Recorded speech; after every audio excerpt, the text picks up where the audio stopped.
For 6 seasons, Tony Soprano survived everything: enemies, prison threats, federal investigations, a war with New York.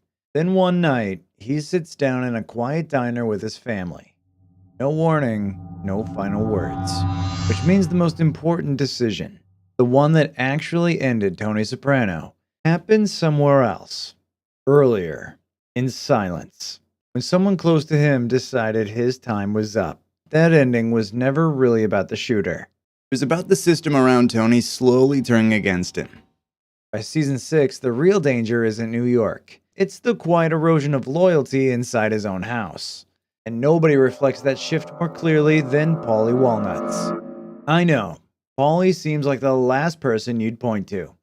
He's old school, superstitious, loyal to tradition the way most people are loyal to religion. Been there from the beginning. Survived every crisis and every purge. If anything, Paulie represents the one constant in Tony's world.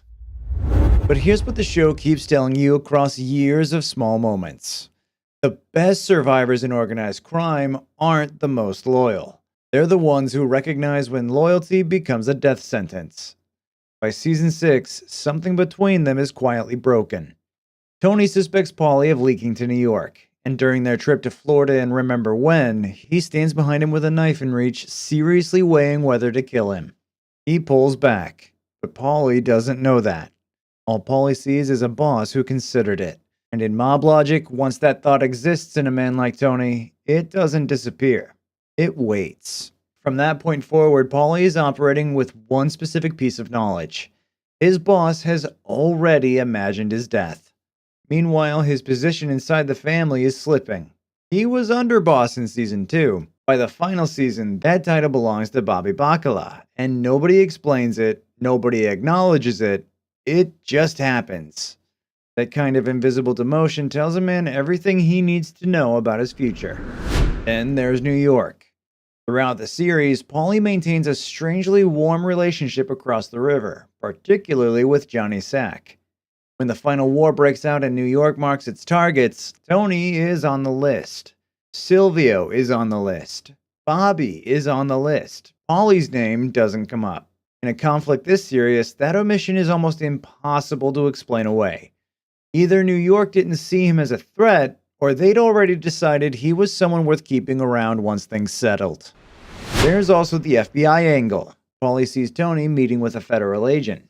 Tony isn't cooperating, but Paulie has no way of knowing that. What he sees is his boss, alone, talking to the feds. He watched that exact scenario play out with Pussy. He knows how it ends.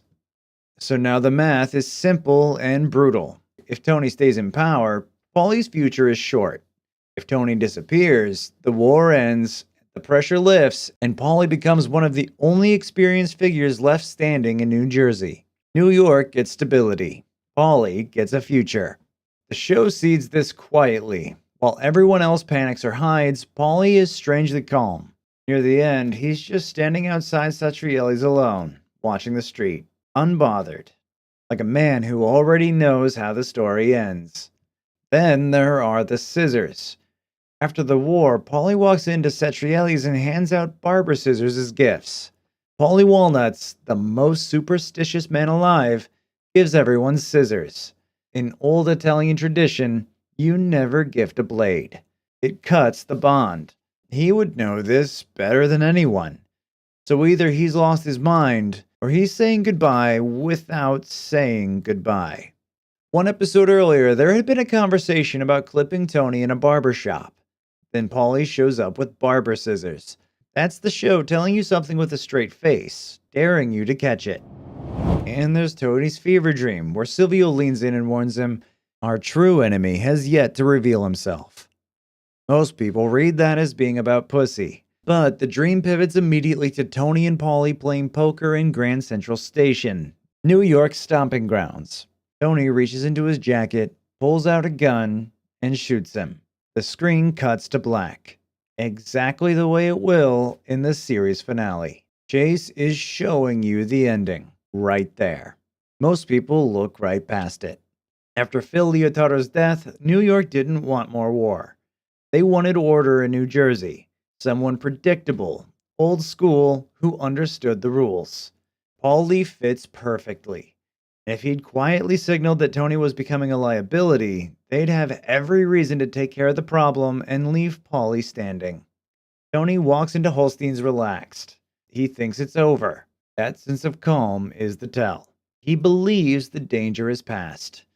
What if it was over, just not the way he imagined?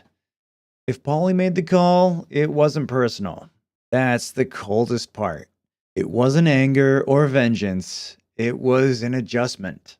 A quiet decision to step towards something with a future rather than go down defending something already falling apart. Tony wasn't killed in that diner. He was replaced long before he ever walked in.